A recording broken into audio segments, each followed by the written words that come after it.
All right. My name is Jeff Scoville, call sign 85ME, and welcome to the Green Country Hamfest forums this year. This is the first time that we've actually done live streaming from the forum, so this is actually being sent out via Zoom meeting that people can join and have fun listening in. We hope some of our people that are stuck at their tables can still come over here and see what's going on with our forums. Today I'm going to talk to you about Meshtastic. Should be downloading presentation right there. It's taking some time on that. But basically, Meshtastic is a mesh type network by the name that it's got there, that each of the radios in the network is a repeater. And that's different than what we're used to in normal radio, normal amateur radio, that we're used to repeaters being big, tall sites, 500 feet up, 1,000 feet up, 2,000 feet up, 5 billion miles away. A repeater in the sky with the satellites and everything. We're used to taller is better, etc. The reality is, at least the world that I live in, trying to get tall repeater sites is very difficult. In fact, many amateur radio clubs have lost tall repeater sites over the last few years due to liability and other concerns, etc. So I had been looking for several years for, hey, is there another way? Is there something that we can do other than just hope for tall repeater sites so we can all talk to each other? And Meshtastic provides some of that ability there. Basically, Meshtastic, let's see what's up here. Come on, download. But basically, Meshtastic brings technology in the way that it's set up, that because each radio is a repeater, because each radio is taking the information coming into it, retransmitted out, you create an entire radio network on the fly that allows you to send messages from point A to point B without having to have tall towers in between it. It is a spinoff of a technology called LoRa, L-O-R-A. Has anybody played around with LoRa devices at all? Anybody in the group here? Okay, one person. LoRa was a development by a company over in Europe to come up with a modulation scheme that was new, different, exciting from what we're dealing with. We all know about AM, FM, sideband, all those types of things. But LoRa actually uses a thing called chirp. So if you imagine, if you're actually looking at transmissions, instead of having, we're used to with AM, it's whatever your voice does, it just modulates it at the frequency that you're at. Same thing true of sideband. FM, the frequency modulates back and forth, but you, wow, that is taking forever to download. I may have to give up on that one. Change back to the computer. Would you like to use my hotspot or? No, I don't think it's a hotspot issue there. So, it could be the 11,000 unread emails you have. That may be it too. Sure.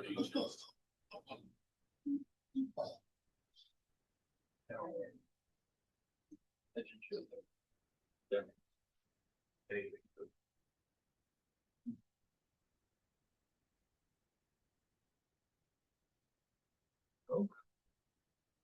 Okay, maybe the computer's on. Yeah, it's not downloaded the attachment, so we will switch to a backup computer. I'll keep talking here. Problem is, I'm a little bit low in the battery in this one, so I have to fill some battery in the other computer.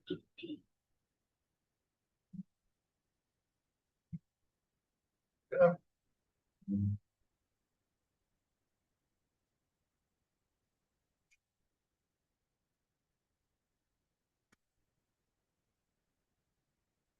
Going back to what I was talking about with Meshtastic, the idea of using LoRa, long range communications, it uses a thing called chirp, which is actually the frequency decay, and actually makes little lines on a frequency panel. This is so different than what we're used to seeing on AM, FM, and everything else. It makes it much more noise resistant, because how many things in nature do the chirp thing on RF? Very few. So it makes it fairly resistant to interference.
this back. Okay.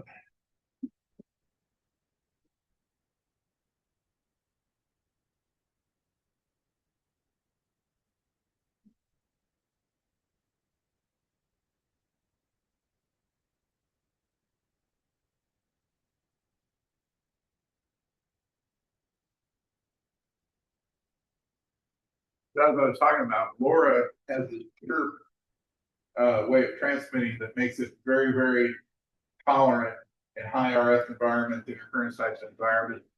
So it's basically developed for low power radio transmission. Basically, hobbyists taken it and made it for off the grid communication. Amazing how many of us have fallen in love with the internet and all this stuff and all this infrastructure, and then when it goes down, like what we just had happen just now, you know, we're fighting. Oh my gosh, you know, it's the worst thing ever type of stuff. The younger generations really like the idea of going off grid and being able to go out with their friends, send messages back and forth, and not have to go through an internet service provider or a big cell phone company, etc.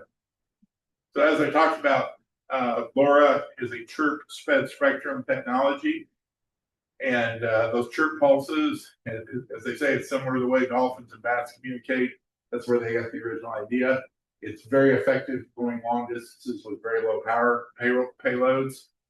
If you look off to the right in the diagram that I have here, all of us are familiar with Wi-Fi, Bluetooth, low energy, things of that sort. They're very short range, but they have very high bandwidth. We can send streaming video. We can only send it 100 feet. We can send Bluetooth signals across there, but we can send it like 32 feet. Cellular is relatively high bandwidth and long range, but you have to own, you know, a cell phone company to be able to finance putting out your cell phone towers on 3-inch grids, etc. LoRa fills in between these, that it provides long range, uses relatively low bandwidth, and it's different than what we're used to doing with conventional spread spectrum technologies. There's also what's called LoRaWAN, which is kind of offset of the LoRa setup, which allows you to do wide area networking. I won't talk too much about it today, but the idea is this is even getting into sending data via network. How does Meshtastic work? It utilizes the LoRa, and then each of the radios is a repeater site. So it takes whatever comes in and says, oh, that's something that hasn't been broadcast out before. Let me share it with my neighbors. In addition, it pairs with your phone via Bluetooth so that you can actually sit there and use your phone's devices, your screen, the keyboard, and everything to send messages back and forth. Your phone is not acting as the transmitter device. It's not acting as a cell phone. It's not acting as a Wi-Fi device. It's strictly a Bluetooth device connecting to your Meshtastic device. So Bluetooth, Wi-Fi, internet, or serial connection you can get from your Meshtastic app, your Meshtastic device to your phone, to your computer, to whatever you're working right there. And similar to APRS, anybody here familiar with APRS? How many of you guys know a little bit about APRS? APRS takes whatever's out there, it hears it, and it says, hey, if I haven't retransmitted this particular packet, I'll go ahead and retransmit it. If another site gets it, it retransmits it. But on APRS, especially with the further enhancements that were done in the late 90s with it, it actually decrements a counter on it, so it can only go so many locations before it finally drops out. Otherwise, you get it ping-ponging for a few minutes, the same message. So what happens is we typically say, how many hops can you go? 5 hops, 3 hops, 7 hops, whatever. This very much uses the same concept. If the number of hops has been used up, a Meshtastic device will not try to retransmit it because it says it's reached its limit. But if there is room in the hops, it's going to continue to send it out.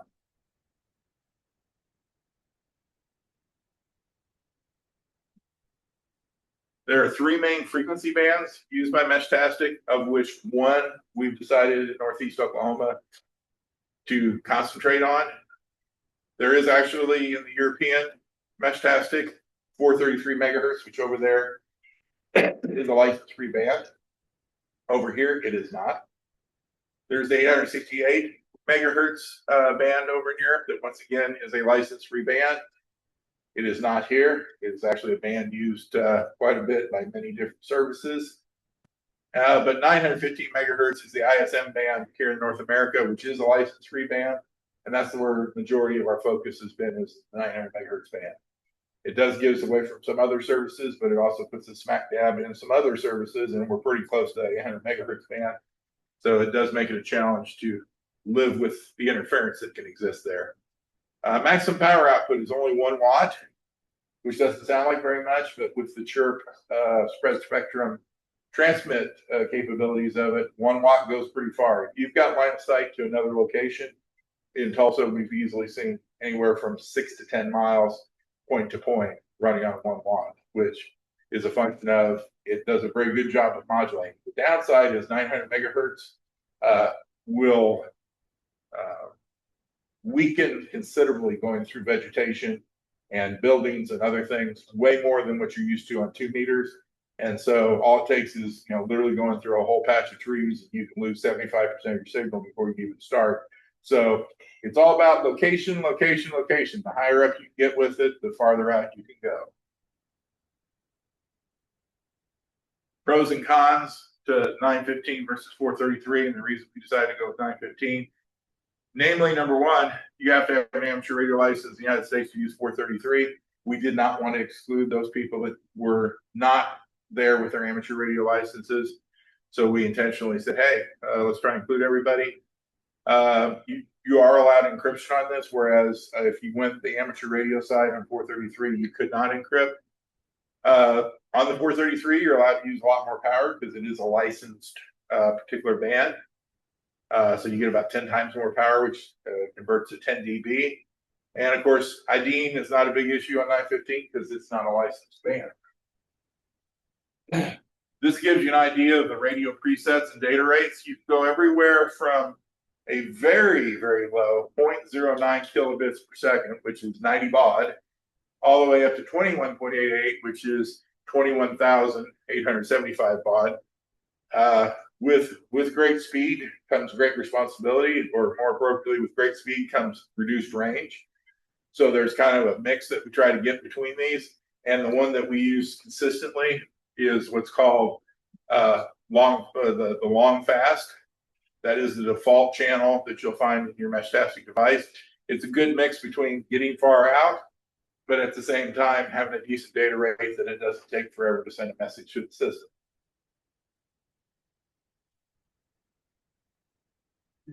So if you want to get started, there's many different groups that sell equipment, but these are the ones we've had really, really good success with. The Heltec V3s, there's now a V4 that's available. The T-Echo, T-Beam, and T-Dex are a great way to get started. They're very, very cheap. You've got one there yourself that you brought in here. The downside to any of the T models is they use an ESP32 chipset, which is fairly power hungry. So you're not going to walk around, 2 or 3 days without a battery change on them, but they're a good starter. You can get in for, $30 to get on the air. There is also the rack wish mesh pocket and Meshtastic starter kits. That's actually something that I have with me today that's sitting in my vehicle. I love my wish mesh pocket. If you want to learn more, go up to TulsaMeshtastic.com under gadgets. You can actually read the pros and cons of all the things that are available out there and make your choice of what you want to purchase as far as the device.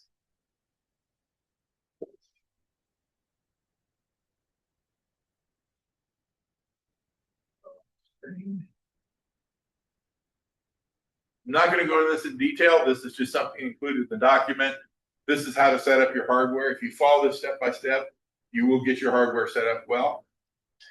Before I get out of here, is there a sign-up sheet somewhere out there that's okay? Take the front page off of that. That was from the last session. Okay. That will sit up there. And put it across the top, and then pass it on to everybody else, and I'll get you guys checked in. I'll send a copy of this presentation to you guys so that you'll actually have the full PowerPoint slides, so you don't have to write this stuff down. But basically, this gives you step by step how you actually set up a Meshtastic device. Important to follow the steps because that's where most people get flummox in it as they're trying to get it set up. They don't do all the steps, and then all of a sudden it's not talking to their phone or it doesn't do what it's supposed to. Follow these steps top to bottom, have a problem. More notes there. Flashing the firmware, very important, because literally this firmware is changing daily. As they find bugs in it, as they find issues with it, as they add new features to it, it gets changed. All you have to do is go to Meshtastic.org, which that is the site to get new firmware. That is not a flashing site. I gave it in one talk and somebody was like, Flasher? And I was like, flashing firmware. It's okay. It's a safe site. But Meshtastic.org is where you go. It's an online application that runs in a Google Chrome browser, and you hit the right buttons and it just does magic and flashes your device so you have the latest firmware on it to be running. More notes on how you do hardware configuration. I won't go into all the details with that.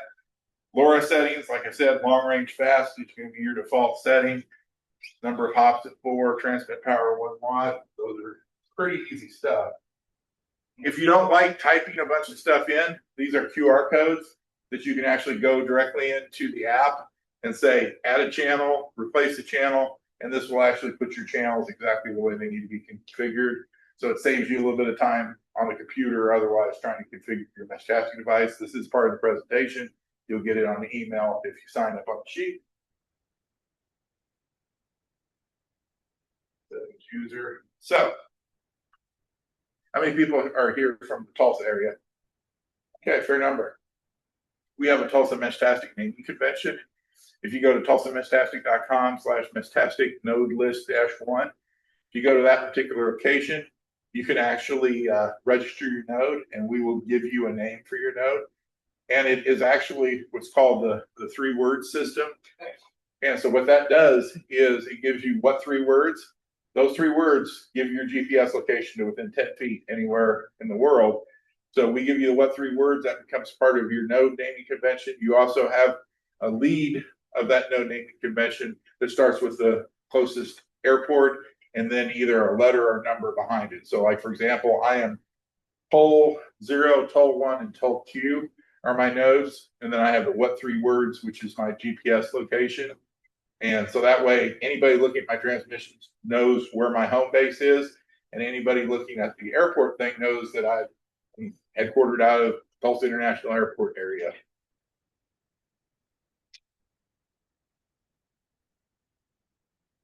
This is how you set things up. One of the important things is device roles. If you have a stationary node that is in a good location, you're going to set yourself up as a client. A client will act like we talked about. When it receives something, it will retransmit it.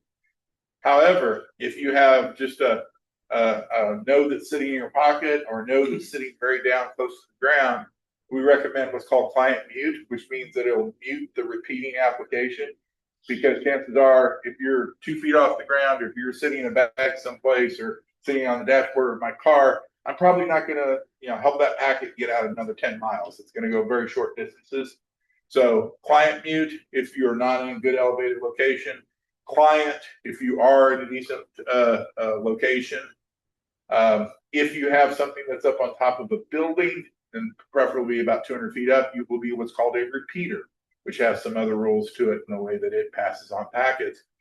But the bottom line is this helps our network work well, because if everybody's set up on client, even people that are sitting in their backpack and everything else, it's going to consume hops in the network, and you won't get as good performance in a Meshtastic network as you normally would.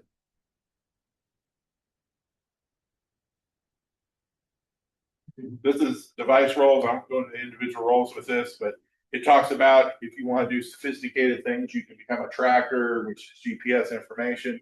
You can become a telemetry site. They have TAC, which is the ATAC system that you can be a supporter of. You can be a sensor where you're given temperature and humidity data or voltages, things like that. When you get all done with this, open the app, just click the message bubble, and just type in a message and say hi to everybody. That's a great way to get started on this. So once you get started, send it out. And if you don't get any response back, maybe you have something misconfigured, contact the Tulsa Meshtastic group, and we will help you get set up as far as getting on the air. Always a question people ask: is this really happening? Yes, it is. This is some of the nodes that are around the Tulsa, Oklahoma area. This was as of, I believe, February of 2025, and it has grown about threefold since then. Here's a close-up of all the nodes just in the Tulsa metro area alone.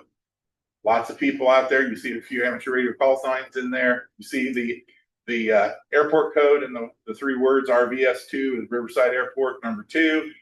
Section airplay sleeping. If you type it into the What Three Words website, it will give you a GPS location exactly where that person's headquartered out of. And we have lots of people doing the things around here. We actually do a Meshtastic Net every Wednesday night at 8:30 local time. And we usually get between 10 and 20 people that show up there, and we just kind of chit chat amongst ourselves and see what everybody's up to. Helps us keep in touch. So it also helps us identify where we have holes in the network and opportunity for future expansion.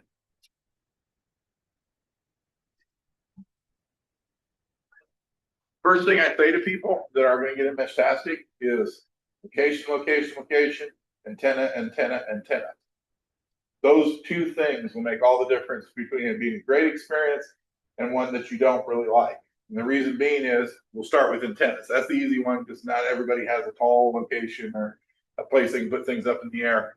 But most of the time when you get a Meshtastic device, it comes with these cheap plastic antennas, some of them as short as this. And if you do the math, that's a very low gain antenna. That is not a, does not have a high gain to it, does not get out very far. So the first thing that we say is look for higher gain antennas. Some of these rubber antennas fit the bill there. Get something that's got a little bit more height to it because you will get more signal out with it.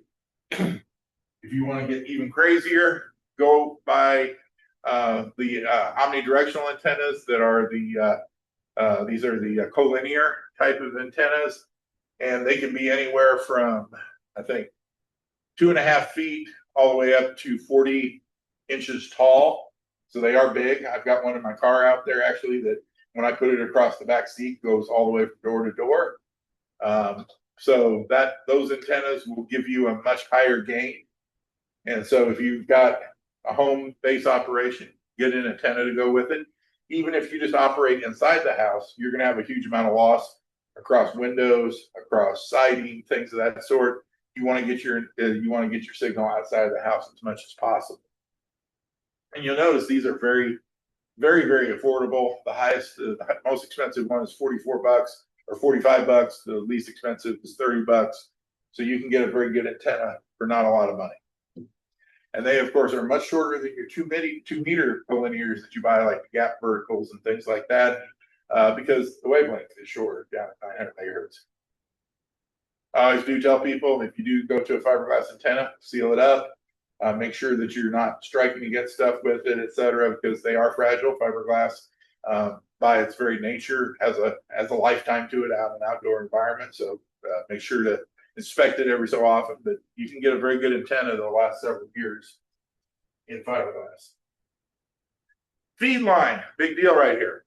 Actually, had a gentleman in one of the first sessions that I gave was running the RG 8X, was running it to his antenna that was 50 feet up, et cetera, and everything else. And I about cringed because if you look at the amount of loss here, an RG 8X, 915 megahertz, just for a 10-foot length of that, not going 15, 20 feet up in the air, but just a 10-foot length of that, you're going to only put out 0.72 watts versus 1 watt. You're going to lose 28% of your signal just in that 10-foot run. Now you go up 50 foot or whatever, you're going to end up losing the majority of your signal through that. So strongly recommend short lengths of heliax, and if possible, use short lengths of coax, or go to heliax if you do have to do long runs. Professionals run anywhere from 7/8 line all the way up to 1 1/4 inch, and that stuff is expensive. It's not cheap right there. You'll easily spend $10 to $20 a foot for the stuff. but it works. Now it's what your public safety people use to put antennas way up on their towers is heliax.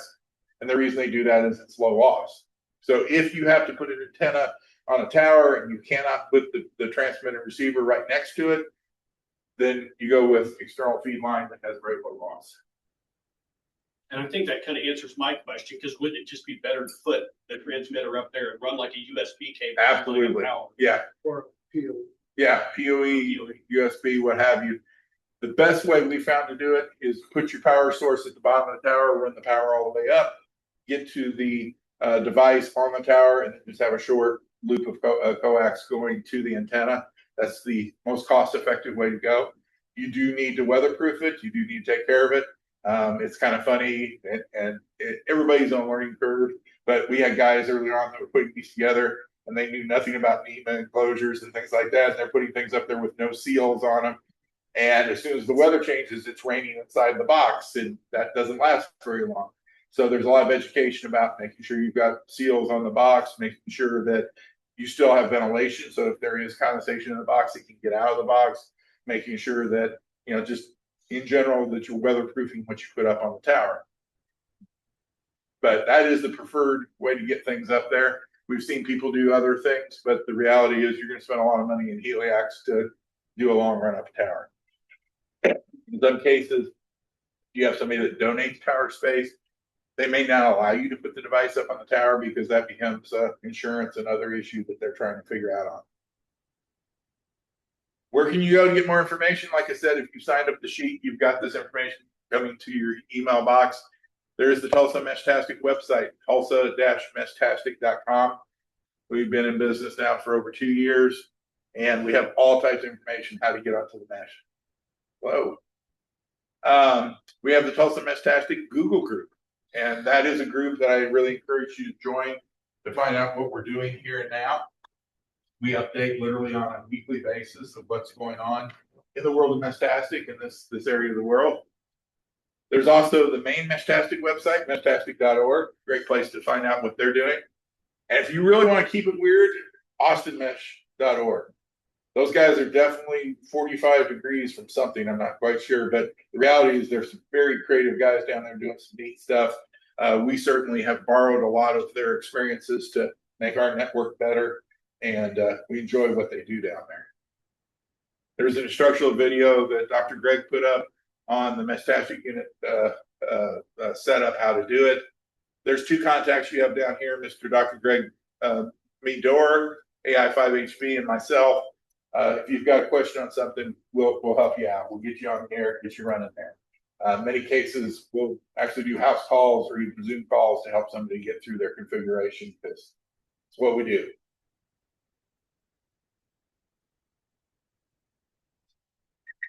For those of you that are amateur radio operators, that's old information. Go to the next.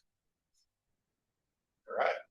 Questions as far as what I covered today. Kind of asked early on how many people had Meshtastic devices, kind of playing around with them. Of those of you that don't have Meshtastic devices, how many of you think in the next 3 months to a year you're going to get one? All right.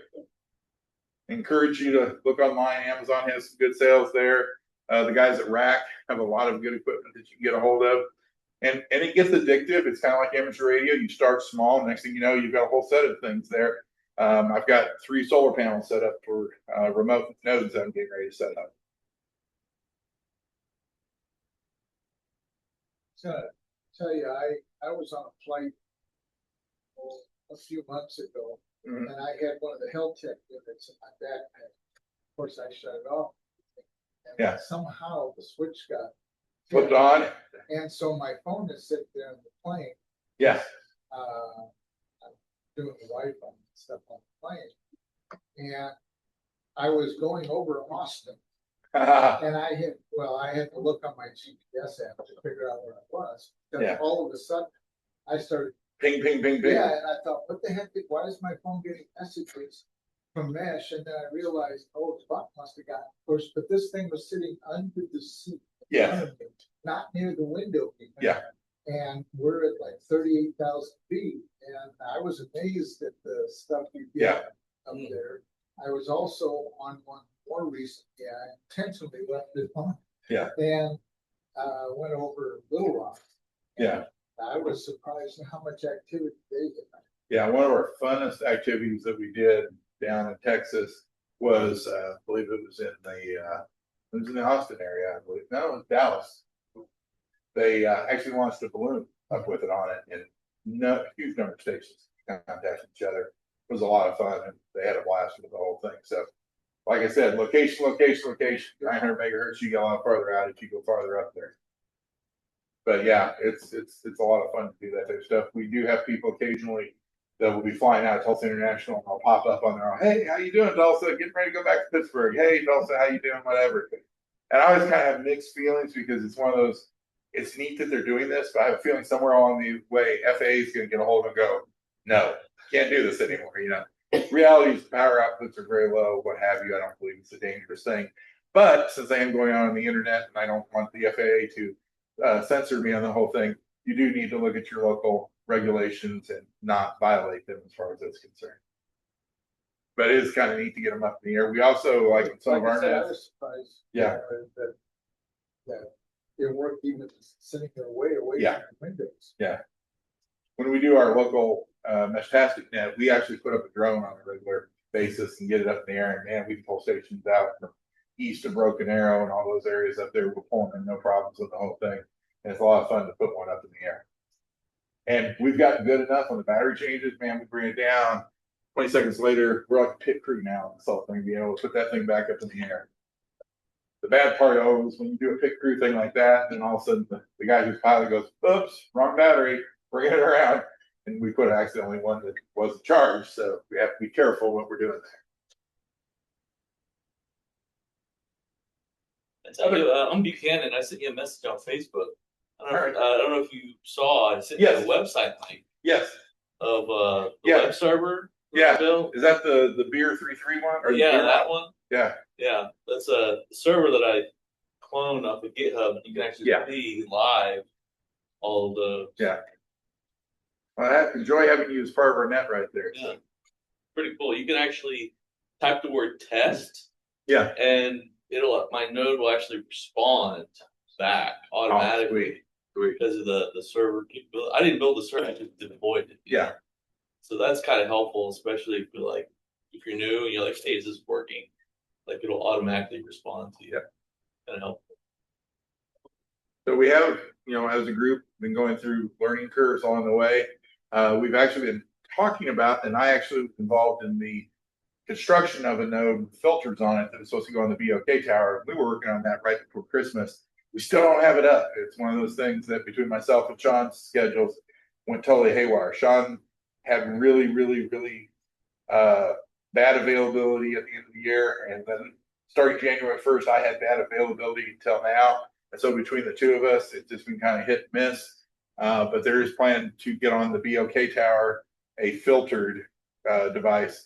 If you actually have seen pictures of that on Facebook, we are located literally 10 feet away from one of the public safety antennas over there. That's 800 megahertz. So I'm pretty sure we're getting blasted out by city stuff over there. But it's you can kind of tell it from what happens because you'll hear BOK tower all over Tulsa. Anywhere you're at, you see BOK tower. But if you try to hit it back the other direction, it's like you got to send 10 packets just to finally get it to go through it. So that's the downside to that side. And what we're learning from it is the whole 900 megahertz band to begin with has a lot of ISN devices on it. But then if you go a little bit farther, just not too far away from the band, there's the 800 megahertz stuff. There's a lot of other things adjacent to the band. Yeah. Good to have that server up there. I enjoy that thing. So that's cool. Yeah, that's useful. Yeah. We're having regular meetings for the Tulsa Meshtastic group, and then as the end of the year got busy, and I really wanted to hold off till we got the filters up on BOK tower, we will start having meetings this year, kind of start back up, get the cadence, in-person meetings. We also did Zoom meetings about every 2 weeks there for a while, kind of around Thanksgiving and Christmas last year, kind of tailed those off for a little while because we just didn't have any new news to report. As we get more new news, we'll actually start having Zoom meetings again as well as our in-person meetings. Other questions?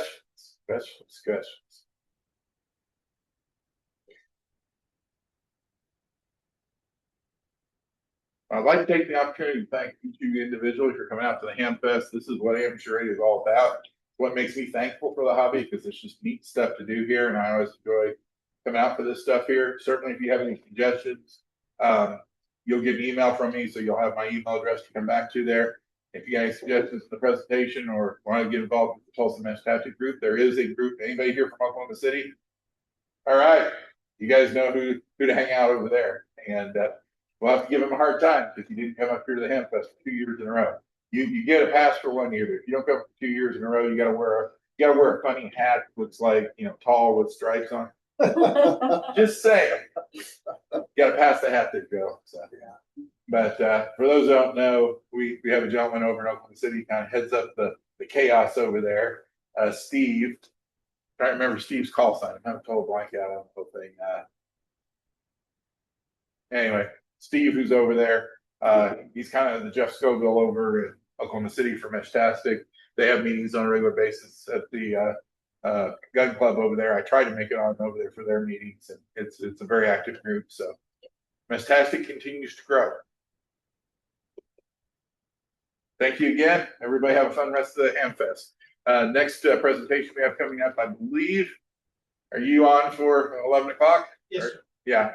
And you'll be talking about Kansas City-wide. Kansas City-wide, exactly. So for those that are into digital voice and everything, you'll learn more about the fastest expanding digital network in this part of the world right there, and learn all about it there. So, thank you very much.